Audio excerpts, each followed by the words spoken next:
Ir jei mokytės istoriją, tai žinot, kad bet kokioj imperijos formoj, ar regioninės imperijos, ar globalios imperijos, tarkim Romos prieš 2000 metų, labiausiai engiami žmonės toje sistemoje buvo tie, kurie gyveno imperijos širdį. Ir jie naudojo mūsų primityvius instinktus, gazdina mus išorės priešais, su tikslu, primityviai atjungiant mūsų mąstymų procesą, priversti eiti kartu su šiuo blogiu. Tačiau galinėme etape tai yra gyvybės ir mirties klausimas. Ir jau nežinau, ar gali būti pavojingesnė padėtis nei imperija, kurie yra rašomi politiniai pranešimai Pinakui, Dikui Čeiniui ir kitiems 2000-ųjų rugsėjai tame tarpe. Zbignievas Bžežinskis, reguliuojantis Obamos politinę kryptį, parašęs 2 knygas, kur vienoje iš jų pavadinimų Didžioji šachmatų lenta, sako, kad jei nepadarysim naujos krizės prilygstančios Pearl Harborui, tai nesugebėsim pradėti naujų karų ir mobilizuoti savo žmonių vardan taip vadinamos amerikietiškos taikos. Bet net jei esi šios šėtoniškos imperijos tarnas, turi suvokti, kad šioje imperijoje būsi tokiam pačiam, o gal ir didesniam pavojui, negu deklaruoti priešai. Taigi, kai mes girdime apie amerikietišką taiką, tai net nėra jokia amerikietiška taika. Tai nebuvo padaryta mūsų žmonėms.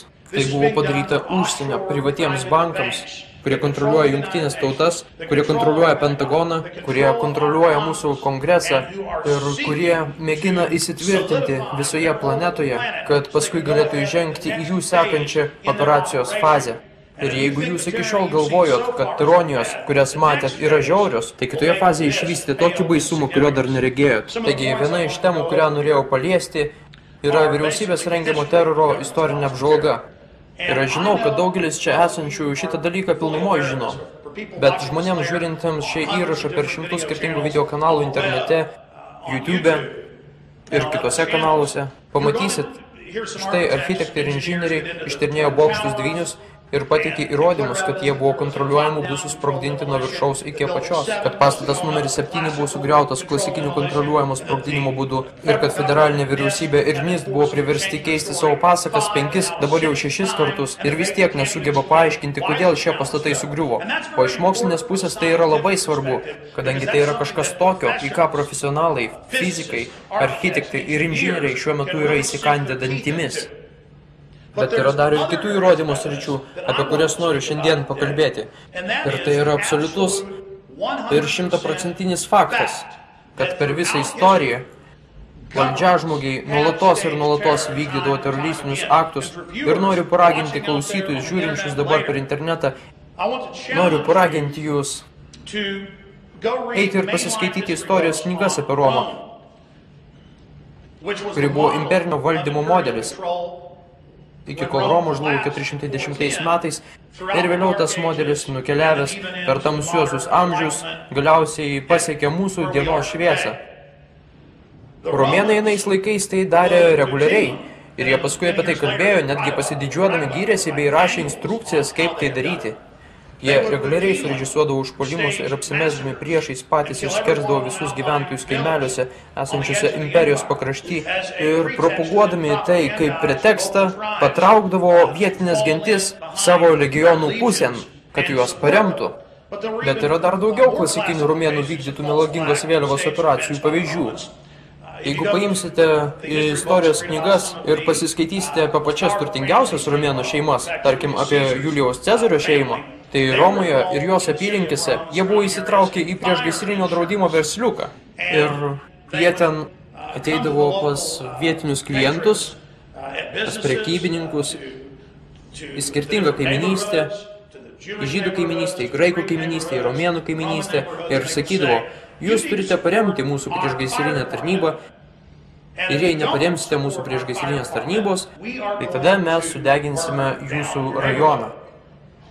Vėliau jūs turbūt girdėjot, panašus dalykai vyko po 2000 metų, tą darė italų mafija. Tas yra gerai žinoma, jie ateina pas tave į komercinės patalpas, į valyklą, į tavo įmonę ir sako, jei nemokėsi mums apsaugos mokesčio, bei neįdarbinsi čia mano vyrukų, tuomet kas nors sudegins šitas patalpas.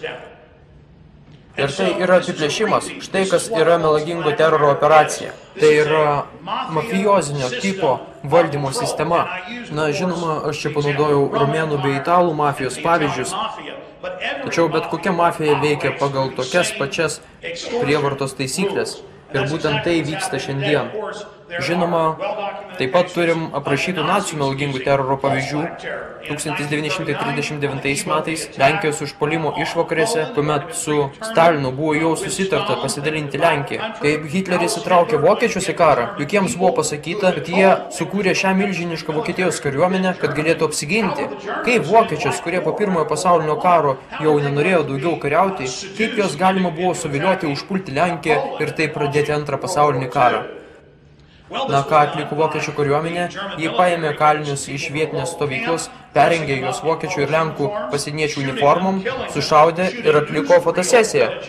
O vėliau visi tą išvydo laikraščiuose, ekranuose ir išgirdo per radiją, kad Lenkija užpuolė Vokietiją. Lenkija, kuri tuo metu neturėjo normaliai suformuotos kariuomenės, su karduotais raiteliais ant žirgų, silpnesnė nei vokiečiai prieš pirmą pasaulinį karą. Jie negalėjo lygiuotis į vokiečius, anie buvo pasaulyje moderniausiai apsiginklavę. Tai buvo absurdas. Žinoma, jūs žinote apie Hitlerį ir Reichstagą ir kaip Reichstago padegimu buvo apkaltintas psichinis ligonis Martinas van der Lubbe ir dabar Europos teismai kartu su analitikais pripažino ir praeitais metais atvirai pareiškė, taip, sąmokslo teoretikai buvo teisūs. Hermanas Geringas susprogdino Vokietijos vyriausybinį pastatą. Ir vėlgi, štai problema. Mes turime virš 200 nustatytų ir išslaptintų analogiškų atvejų, kurie įvyko per pastaruosius 60 metų mūsų šalyje ir kuriuos vykdė mūsų valdžia. Arba 80 metų sprogdinimas Bolonijoje. Visi Italijos laikraščiai buvo nusieti tuo įvykiu. Apie jį pasisakė buvęs prezidentas, buvęs žvalgybos vadovas kalbėjo. Ir visada, kai nesanti valdžios struktūros viduje politinė partija, ir nesvarbu, ar dešiniųjų, ar komunistinė partija, jie puola abejas, bet Italijoje dažniausiai komunistus. Visada, kai tokia partija pradėdavo eiti iš vien su žmonėm, establishmentas pradėdavo vykdyti teroristinius aktus. Jų pamėgtos vietos, traukinių stotis, autobusai, policijos nuovados, karinės bazės. Taigi tam, kad vėliau jie galėtų demonizuoti tas grupės. Ir žinoma, mes matėme daugybę tokių pavyzdžių. Pažiūrėkite operaciją Ajax su Mohamedu Mozadeku 53 metais Irane. Mohamedas Mozadekas buvo vakarietiškos krypties, Time žurnalo tituluotas metų žmogumi. Jis ten norėjo išvystyti ir industrializuoti Iraną. Jis buvo pasaulietiškas, geriausias kada nors turėtas lyderis, jis norėjo draugauti su visais. Ir ką? Tuo metu staiga ėmė ir gimė Al-Qaeda. CŽV, kuriai tuo metu vadovavo pulkininkas Rooseveltas, šiuo metu tai jau yra visiems žinoma, nes yra išslaptinta. Na, tai buvo išslaptinta jau prieš 20 metų, bet kai klausiau audio per NPR prieš porą metų, kuris gyrėsi apie tai, tai pačiam sunku buvo patikėti, kaip dirbdamas kartu su Mi-6 ir CŽV, jis organizavo mečetės sprogdinimo ir žmonių šaudymus gatvėje ir vėliau pasirašydamas Mohamedo Mozadeko vardu išplatino 100 000 skelbimų su raginimu ištremti radikalius musulmonus iš Irano. Mums jų čia nereikia.